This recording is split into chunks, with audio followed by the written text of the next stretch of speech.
Welcome back to our generational conversation on AAPI hate and how to stop it. And I will say this segment is devoted to solutions, and part of it is raising awareness. And when the shootings in Atlanta happened, I was telling my fellow panelists here that ABC News commissioned a breaking news special, which is very rare, an hour in primetime television. And I remember flying down to Atlanta thinking, I wish I had more time. Here we go, again, just like, But I was so glad that we were able to quickly get that message on the air for a Friday night 2020 primetime hour, because we had a mainstream audience. And I felt like, now that we have your attention, let me tell you about what's been going on in my community for years. And so it really felt like a moment. And then by the following Monday, there was another mass shooting in Colorado, and our window of opportunity for these conversations closes so quickly. So let me get back to the tease from before.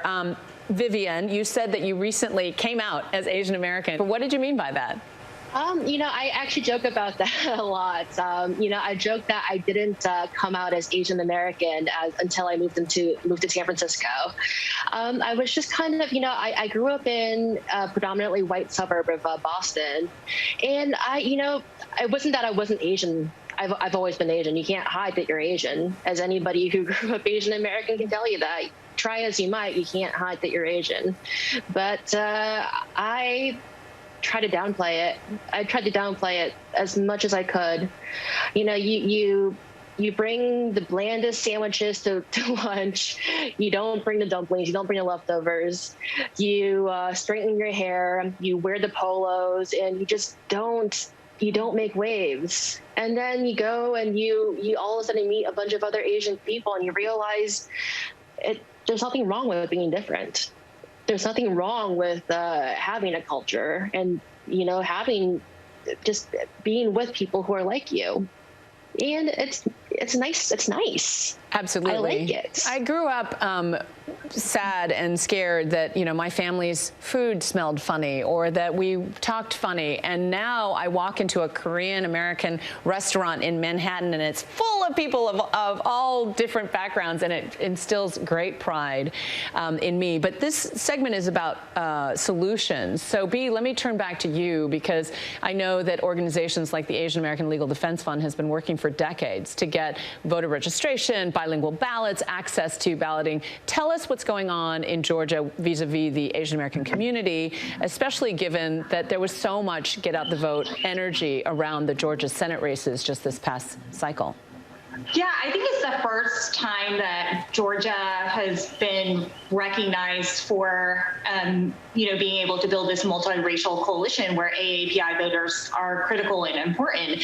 And part of that is certainly using in-language outreach, translating materials, but also in-language door-to-door, in-language phone banking. So there are a lot of nuances as it pertains to AAPI voting and why people may be hesitant to vote. One of them is because nobody has ever asked them to. Two is people don't invest in the resources to meet voters where they're at in terms of understanding that language matters. And so we have done that work in the state of Georgia, and what we have seen is the results come into fruition in November of 2020. And I hope that those results are results that people don't just look at in a snapshot of time where there's more attention on AAPIs nationally. I hope that continues to happen in Georgia and other places where people will invest in us and understand that we are just as an important part of America as other people who go to the polls and vote. Angela, I'd be curious. You and I both have 20-year-old college students. I know we don't look it. And yet, we have that vision of both sides of the equation. I'm curious, because you're from Georgia, what you're seeing in the activism of the younger generation. There's been some recent voter suppression laws that have been enacted in Georgia, or so-called voter suppression laws. Thoughts on the activism of that generation moving forward? And the older generation, for that matter, too. Well, so my 20-year-old daughter, Julia Chen at Georgia Tech, she is very much involved. She was a first-time voter this time around, and she was super excited, and she did all this research, and she took it really seriously.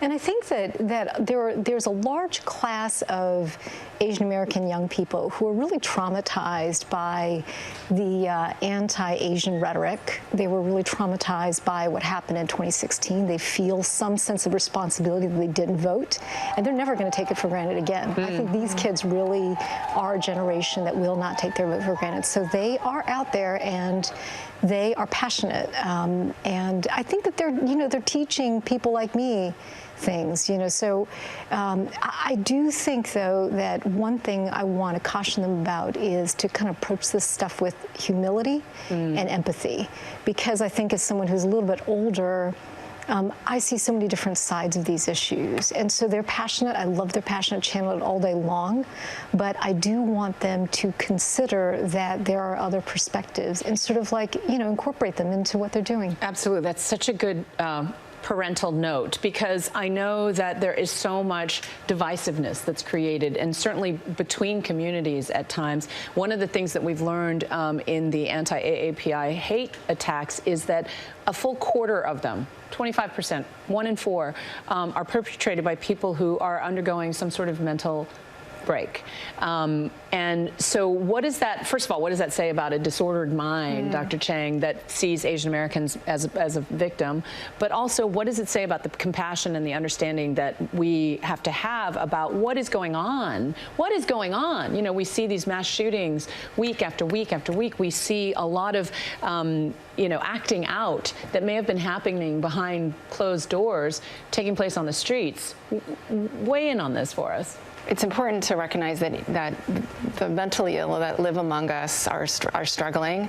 In my experiences in working with them, they are actually fearful. They're walking around the world feeling under attack, feeling very unsafe. And so what we're seeing is a lot of aggression that's a response to that feeling of fear. They're also absorbing what's in the larger culture. So seeing an Asian person as a threat isn't just the product of a disordered mind. It is picking up on a feeling in the culture, right? And so they're kind of just enacting what many people are probably feeling as well, except they don't have as many of the same impulse control capabilities to keep themselves from acting on that fear. Right. And so we're trying to survive and thrive, even though many of our communities are really struggling. And you can see the extent of the scapegoating, because the people who are often attacked, the victims that we've reported on, there's a Vietnamese family in Texas who was slashed at a Costco or something. There's a Thai grandfather in San Francisco who was pushed to the ground and killed. These are folks who are not even Chinese. Not that that matters. They've never been to China. And so to be blamed for a virus is beyond nonsense, and yet that is what the language that is often verbalized by the attackers in the midst of these attacks, according to police reports. So again, there is so much to talk about. We're going to return and talk a little bit about the model minority myth and the burden of the high expectations that come with that. I think some of you may know what I'm talking about. More after break.